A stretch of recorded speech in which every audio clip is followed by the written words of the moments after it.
청출어람이라는 말 한 번쯤은 들어보셨을 텐데요.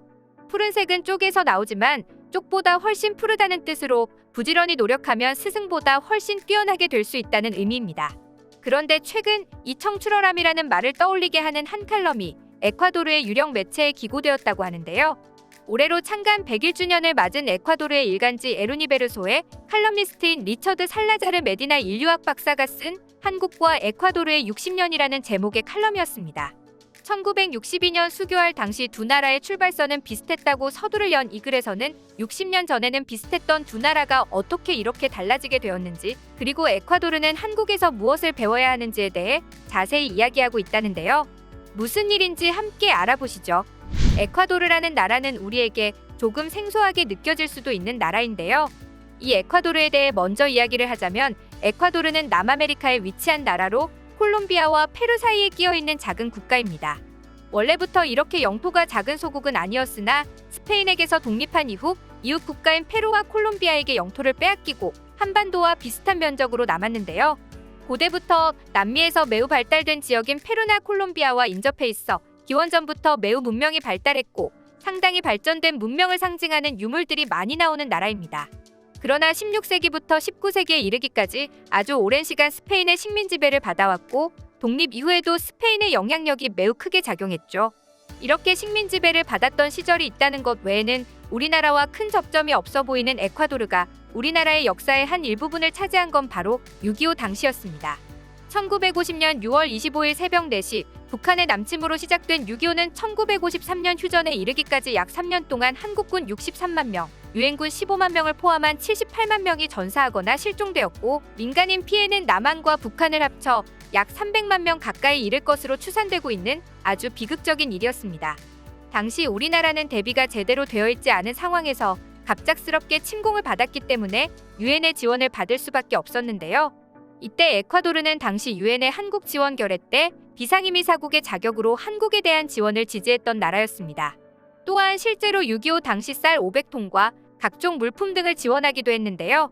그때만 하더라도 에콰도르의 경제 규모나 경제력은 한국에 비해 월등히 높은 수준이었습니다. 이 이야기는 에콰도르의 일간지에 실린 칼럼에서도 잘 나타나 있는데요. 리처드 박사는 한국은 당시 일제강점기와 6.25를 거치면서 불안정한 농업에 국가 경제를 의존해야만 했던 국가였다며 당시 한국의 앞날은 암울했고 높은 문맹률이 국가 발전에 있어 걸림돌이었다고 평가했습니다. 그러나 60년이 지난 지금은 상황이 완전히 정반대가 되었다고 평가했는데요. 페루와의 분란으로 분단의 아픔을 겪은 역사가 비슷하다고 평가한 리처드 박사는 우리는 페루와 평화협정을 맺은 상태이지만 한국은 여전히 휴전 상태에 머물러 있다며 그런데도 한국은 현재 OECD의 균이 있는 국가 그룹의 일부로 자리매김하는 등 엄청난 성장을 이뤘다고 말했죠. 그러면서 그는 이렇게 한국이 눈부신 성장을 이룰 수 있었던 동력으로 교육열을 꼽았습니다. 실제로 한국의 교육열은 대단한데요. 우리 역사 대대로 이어져 온 교육열은 전투 중에도 이어져 6.25로 피난을 간 곳에서조차 비록 야외에 천막을 친 열악한 환경이지만 학교를 세워 학생들을 가르치고 또 모두들 열심히 공부를 했습니다. 이후 60년대, 70년대 고도의 경제 발전을 이루는 동안에도 가정 형편이 어려워 일터로 나가야만 했던 어린 청소년들이 낮에는 공장에서 일을 하고 밤에는 야학에서 공부를 이어갔고 어렸을 때 어려운 생계로 인해 학업을 마치지 못한 사람들이 뒤늦게나마 고학생이 되어 공부를 이어가는 이야기가 신문이나 뉴스에 심심치 않게 소개되곤 하죠.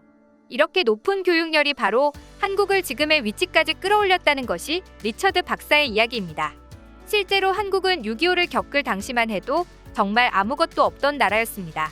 이제 막 식민 지배에서 벗어난 탓에 사람들은 매우 가난했고 나라의 정치나 경제 상황은 극도로 어려웠으며 그런 상황에서 6.25까지 일어나는 바람에 한창 국가가 성장해야 할 시기에 다시 한번 전 국토가 황폐화되어 버리는 비극을 겪었죠. 더군다나 한국은 국가 성장에 활용할 만한 천연 자원도 없는 나라였습니다. 오로지 믿을 것은 사람뿐이었죠. 그래서 한국인들은 국가 성장에 기여하기 위해 악착같이 공부를 했습니다. 그렇게 높은 교육열로 눈부신 경제 성장을 이루며 1970년대부터는 다양한 산업 분야에서 두각을 드러내기 시작했는데 그중 하나가 바로 자동차 산업이었습니다. 그리고 이 자동차를 최초로 해외에 수출한 곳이 바로 에콰도르이기도 한데요. 1976년 현대자동차가 처음으로 포니를 생산한 뒤 해외에 수출을 추진하자 이를 수입하겠다고 요청한 나라 62개국 중 에콰도르에 최초로 수출되었던 것입니다. 비록 당시에는 5대라는 아주 작은 물량이었지만 이를 계기로 우리나라는 차근차근 수출 물량을 늘려갔고 지금은 자동차 하면 손꼽히는 나라들에 반드시 포함될 정도로 엄청난 성장을 이뤘죠. 에콰도르에 수출된 포니의 인기도 어마어마해서 1976년 처음 수출된 포니가 1996년까지 무려 20년 동안이나 150만 킬로미터를 넘게 달리며 택시로 운행되기까지 했는데요. 6.25 때 쌀을 보내주며 지원했던 나라에서 수출한 자동차를 타고 다니는 에콰도르 사람들의 심정이 어땠을지 감히 짐작이 되지 않을 정도입니다. 그러면서 리처드 박사는 칼럼에서 에콰도르의 현실을 신랄하게 짚어내고 있는데요. 에콰도르는 우리나라와 다르게 석유가 매우 풍부한 나라입니다. 그리고 이 풍부한 천연 자원을 통해 부국으로 거듭나겠다는 장밋빛 전망을 가지고 있었죠. 현재도 석유 산업은 에콰도르 경제에서 가장 중요한 위치를 차지하고 있는데요.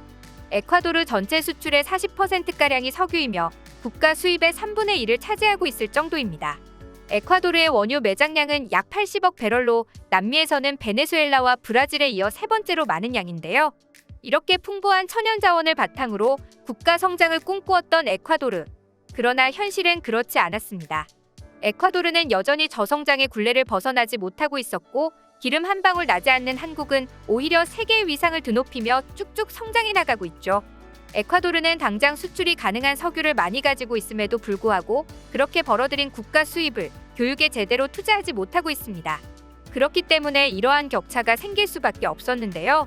백년지대계라고 불리는 교육은 당장의 수출액을 늘리는 데에는 큰 효과가 없어 보이지만 10년, 20년 그 이상 장기적으로 봤을 땐 국가가 성장할 수 있는 가장 탄탄하고 큰 기반이 되는 요소입니다. 한국은 일찌감치 그러한 사실을 알고 있었으나 에콰도르는 이를 간과하고 있었고 그래서 석유를 열심히 수출했음에도 불구하고 국가의 사정은 제자리 걸음이었죠. 이러한 차이가 바로 1950년대와 지금의 한국 그리고 에콰도르 두 나라의 차이를 불러온 것이라 할 수 있습니다. 리처드 박사는 바로 여기서 한국을 본받아야 한다고 칼럼에서 이야기하고 있습니다.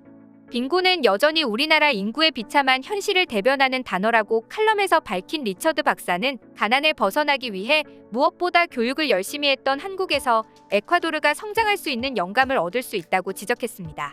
실제로 에콰도르는 한국을 본받기 위해 실제로 한국학 강좌를 열기도 했는데요. 한국의 역사부터 경제 발전 과정, 그리고 지금 전 세계를 휩쓰는 한류까지 한국과 한국 문화에 대해 체계적으로 다루는 한국학 강좌가 에콰도르에서 열린 것입니다. 그리고 에콰도르의 외교를 담당하는 공무원 등 수십 명이 이 강의를 들었는데요. 또한 에콰도르의 공무원이 광화문에 위치한 대한민국력사박물관을 방문해 한국이 어떻게 역경을 딛고 눈부신 성장을 이뤄냈는지 배우고 돌아가기도 했습니다. 그리고 이제는 60년의 세월을 뛰어넘어 한국이 팬데믹 구호물품을 에콰도르에 지원하는 대회까지 이르렀죠. 여러 아픔과 고난으로 굴곡진 역사 속에서도 눈부신 발전을 이뤄낸 대한민국, 그리고 이런 대한민국을 도와주던 나라에서 이제는 도움을 받고 성장 방법을 배워가는 에콰도르. 두 나라의 상황이 이렇게 뒤바뀌게 된 것을 보면 참 많은 생각이 드는데요. 이제는 대한민국이 에콰도르에 많은 도움을 주고 두 나라가 함께 발전해 나가길 기원합니다.